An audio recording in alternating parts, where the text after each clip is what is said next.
I'm Steve Jobs. It is 1958. IBM passes up the chance to buy a young fledgling company that has invented a new technology called xerography. 2 years later, Xerox is born, and IBM has been kicking themselves ever since. It is 10 years later, the late 60s. Digital Equipment, DEC, and others invent the mini-computer. IBM dismisses the mini-computer as too small to do serious computing, and therefore unimportant to their business. DEC grows to become a multi-hundred-million-dollar corporation before IBM finally enters the mini-computer market. It is now 10 years later, the late 70s. In 1977, Apple, a young, fledgling company on the West Coast, invents the Apple II, the first personal computer as we know it today. IBM dismisses the personal computer as too small to do serious computing and unimportant to their business. The early 80s. 81.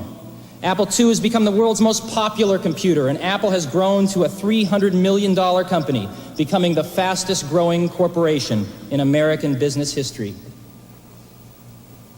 With over 50 competitors vying for a share, IBM enters the personal computer market in November 81 with the IBM PC. 1983.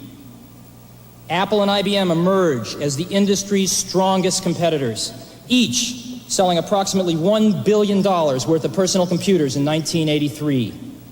Each will invest greater than $50 million for R&D and another $50 million for television advertising in 1984, totaling almost $250 million combined.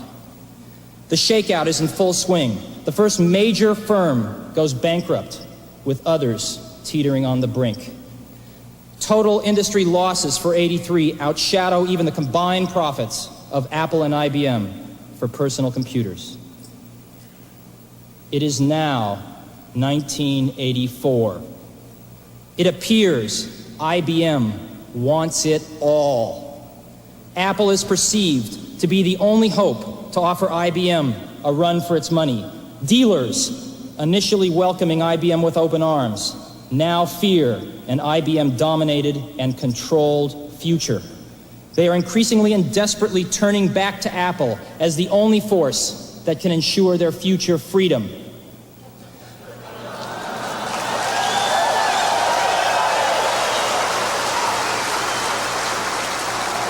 IBM wants it all and is aiming its guns on its last obstacle to industry control, Apple. Will Big Blue dominate the entire computer industry? The entire information age? Was George Orwell right about 1984? For today we celebrate the first glorious anniversary of the Information Purification Directives. We have created, for the first time in all history, a garden of pure ideology, where each worker may bloom, secure from the pests of very contradictory thoughts. Our unification of thoughts is more powerful a weapon than any fleet or army on earth. We are one people, with one will, one resolve, one cause. Our enemies shall talk themselves to death, and we will bury them with their own confusion. We shall prevail. On January 24th, Apple Computer will introduce Macintosh. And you'll see why 1984 won't be like 1984.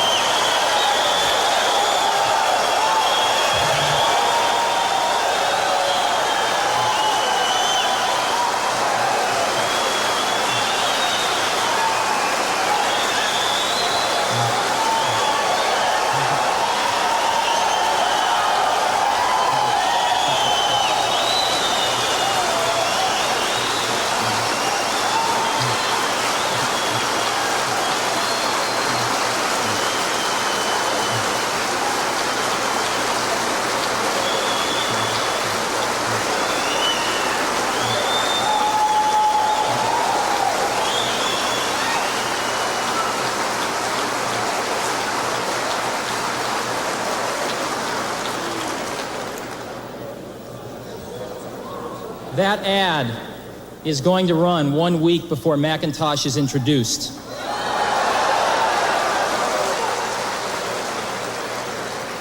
And our ad agency that put it together is here today. Shiat Day, Jay Shiat's here. The principal, Lee Clow and Steve Hayden, that wrote the copy and did the creative, are also here. I guess they just heard what you thought.